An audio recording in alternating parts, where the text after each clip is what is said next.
Banking, the greatest scam on earth. Thomas Jefferson said, "I believe that banking institutions are more dangerous to our liberties than standing armies. If the American people ever allow private banks to control the issue of their currency, the banks will deprive the people of all property until their children wake up homeless on the continent their fathers conquered." Jefferson's warning is already here. 40 million Americans are living on food stamps. Millions more are now homeless, living in tents, all because of one institution, the Federal Reserve System. The Federal Reserve is a group of private bankers who have stolen the money creation process from the American people. Most people still believe the Fed is an agency of the government working in our best interests. It is not.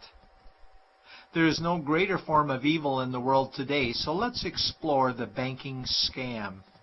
None of us have ever been taught anything about money. The reason is to prevent us from learning the truth that money is a trick and money is a trap.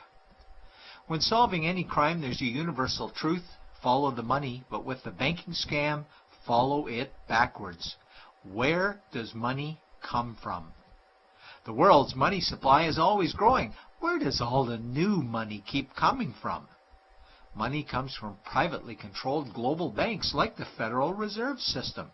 They create money every day, which increases the world's money supply.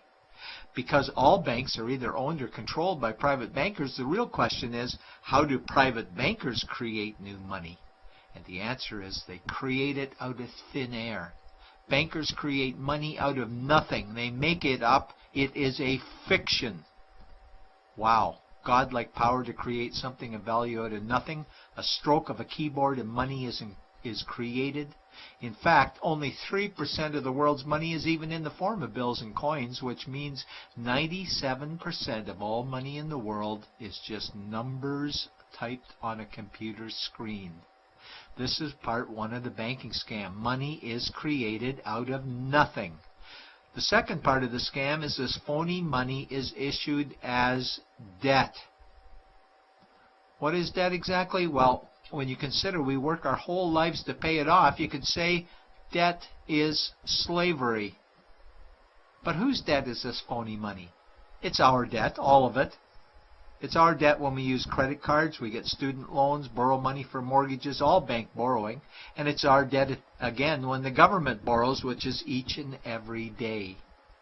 In today's world, money is debt and debt is money, and don't forget the interest charges.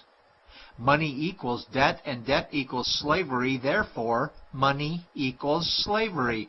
Our monetary system is a carefully concealed system of slavery. Why? Because our government can create the same money for free with no interest charges, just like they used to as the Founding Fathers designed it inside the United States Constitution for our protection against private bankers. The third part of the banking scam is very evil. When bankers create money from nothing and issue it as debt, they only create the principal portion of the debt. They do not create the money for the future interest payments. There is not enough money in existence for all of us to make our interest payments. In fact, our money creation system is even mathematically impossible. Money issued by the banks, principal debt, does not equal the money demanded back to the banks, principal plus interest. We are forced to play a game of musical chairs to see who can make their debt repayments. This guarantees a world of bankruptcy, competition, and scarcity of money. For example, we go to the bank to borrow money for a house, let's say $100,000. The moment we sign the loan document, the bank creates the money out of thin air. A $100,000 debit gets registered for us and a $100,000 secured credit for them. Then one of two things happens. Either we give the bank 30 years of labor making house payments totaling $300,000 for the original $100,000 we borrowed, or the bank takes our house.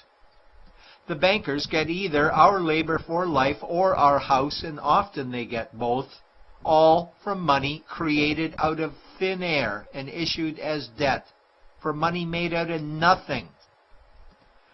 This is why all the bankers end up with all the assets. The fourth part of the banking scam is inflation. People think inflation is prices and costs increase. A better answer might be the value of our money always goes down. Inflation is created every time the central banks print money, which is every day. Where does all this new money get its value? The answer is it steals its value from the existing money supply, where our savings are.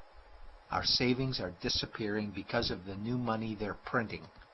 If money creation was in balance with goods and services, there would be no inflation. Prices would stay the same. But the reality is banks always print money, driving prices ever higher, which steals the value of our savings, making them disappear. Since the private bankers created the private Federal Reserve in 1913, the United States dollar has lost 97 cents in purchasing power. An item in 1913 that cost $100 in 2011 cost $2,230, a price increase of 2,130%. This is the banking scam. 4 parts. Private bankers create money out of nothing and charge interest on it. There is no money created for the future interest payments, and inflation steals our savings every day. In order for the banking scam to be pulled over our eyes, the bankers need help from the likes of paid-for politicians and appointed civil servants, military-industrial complex, mainstream media, multinational corporations, and the bankers' good buddies. For example, what do our banker-controlled television networks say about criminal bankers? "Oh, bankers are our saviors. Chairman is man of the year. He saved the world. Bankers really do deserve their bonuses. They're so smart." And what do our banker-owned G20 politicians say we need to do? That we must save our banking system, and now we need austerity measures, like increasing existing taxes and bringing in new taxes, cutting our social programs, including education and health care, stealing from our pension plans while increasing the retirement age, keeping us working for more years at lower wages while placing our children and grandchildren in debt and servitude for their future lives. We are being lied to that we must go deeper in debt for bailouts, stimulus packages, quantitative easing, saving the too big to fail banks, credit easing, currency interventions, all names that mean the same thing, more debt to us. Is it not strange that the solution to too much debt is always more debt to us? And where is all this money going? It's going to the banks and to the bankers. They are stealing our money right now. 0.1% of the world's population owns 2/3 of the world's wealth. This means that 99.99% of the world's population own less than 1/3 of the wealth, a decreasing amount because these guys are stealing it. We desperately need to wake up to the banking scam. It is time for change. To retake control of our money system, we must stop supporting the banking scam. Lincoln said the government should create all the currency and credit needed to satisfy the spending power of government and the buying power of consumers. Money will cease to be master and will then become servant of humanity. And Jefferson said the issuing power of money should be taken from the banks and restored to the people to whom it properly belongs. It's a pyramid scheme. And we, the people, are the bottom layers of the banking pyramid. Without our support, the banking scam collapses. We have to do it ourselves. Wake up, get active, wake others. Remove our money from the bank.